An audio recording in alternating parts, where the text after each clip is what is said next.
Hey guys, I'm putting together a page in my December not quite daily album today, following my annual tradition of my Nespresso Festive collection of coffees.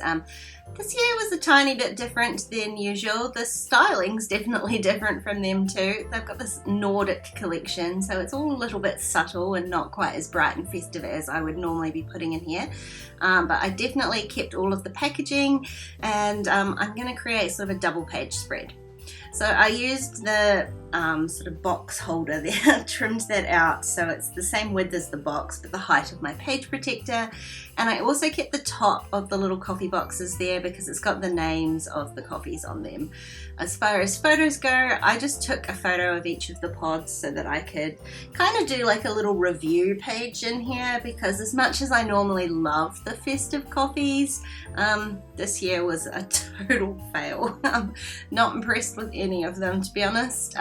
And so while I'm not loving the coffees, I'm still going to put a page in here because I bought them specifically for December, and I just won't be drinking them. That's the only difference. I went ahead and typed out my journaling for this story just on a spare piece of paper, and I'm going to end up attaching that to the back of the packaging there. And then I also pulled out a couple of 6x6 pads because the packaging in this page is all going to be quite sort of subtle in colour. I pulled out just some of my more subtle 6x6 pads. So I'm going to end up using one of the papers, little reindeer paper in here from the Snow and Cocoa collection. It is really plain. It's still super cute, which I love, but it kind of goes with this whole Nordic theme that we've got here. The thing I have found a little bit difficult this year is because I have a lot of 6x6 pads. They're great for pockets and whatnot, but any full pages, any full sort of 6x8 pages like this, I have been struggling because I only have a couple of different 12x12 options. So I'm limited with the 6x6 papers because none of those collections were 6x8. It's just making things slightly more awkward. So what I've done is used one of my silvery glitter papers, and I've trimmed that out to fill in this little gap that my journaling is going to leave here on the back of the packaging. But as you can see, struggled. Totally ruined my journaling. I'm trying to get that stuck on there straight. So I did end up having to go and retype that again.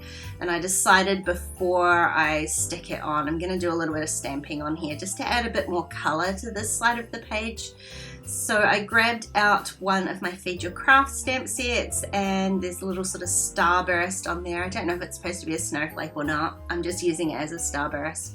And I stamped that in a Catherine Puller ink, little blue ink, just to bring a bit more color and tie those two pages together.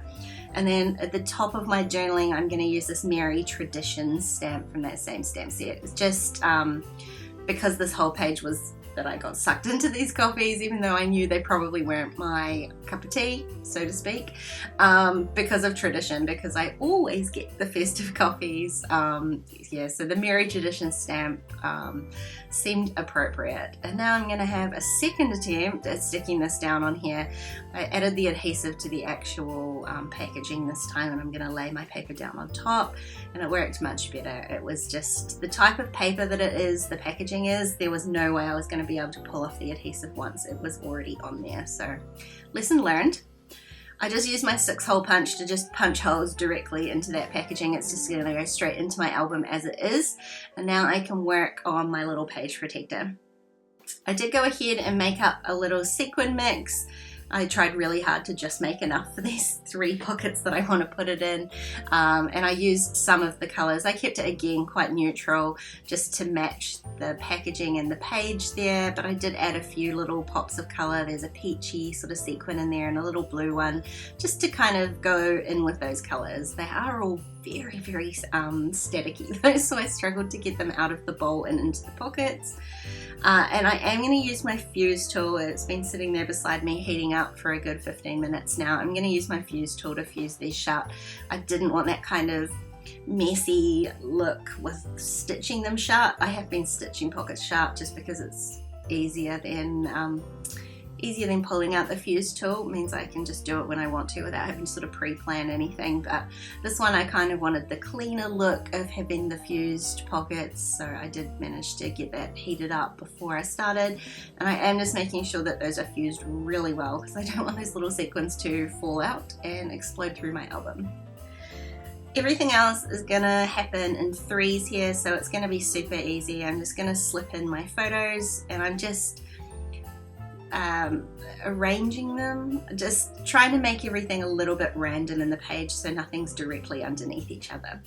So each little coffee photo is going to have the lid of the packaging, and there's 3 different sequin pockets, and I did cut out 3 2x2 squares of that pattern paper just to fill in here.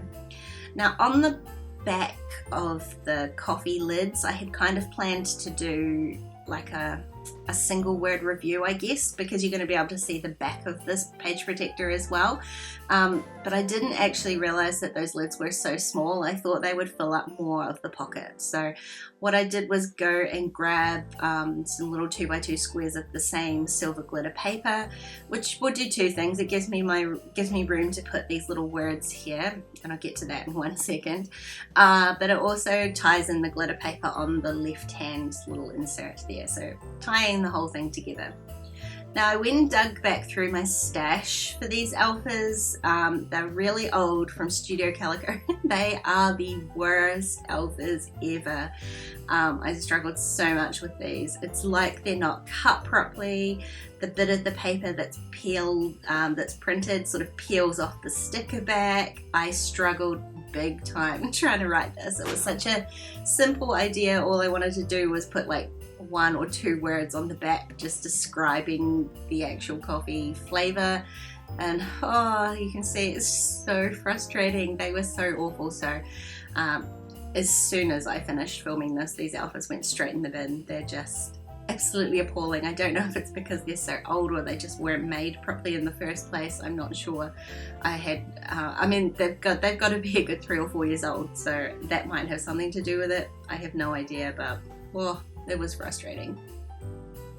Especially these little ones down the bottom, these lowercase letters, they were definitely not punched out properly. The uppercase ones weren't quite as bad, so that was the longest word, and I've just gone back to doing short words for this last one because that was challenging. And then I can slip these into the pockets, and that's kind of the front of the page protector done. The back is a little bit plainer, obviously, and I don't have photos or anything, so I'm going to just do the same thing as the front. I'm going to add the same pattern papers, so I'm going to add the little reindeer and some of the glitter paper just to tie that all in together.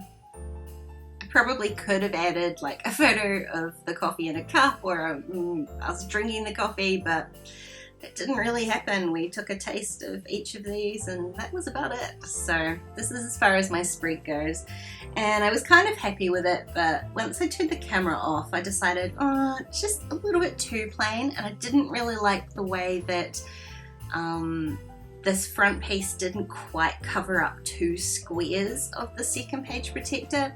So I've decided just to be a little bit extra. That happens a lot in this December album. I mean, if you can't do it in this album, when can you?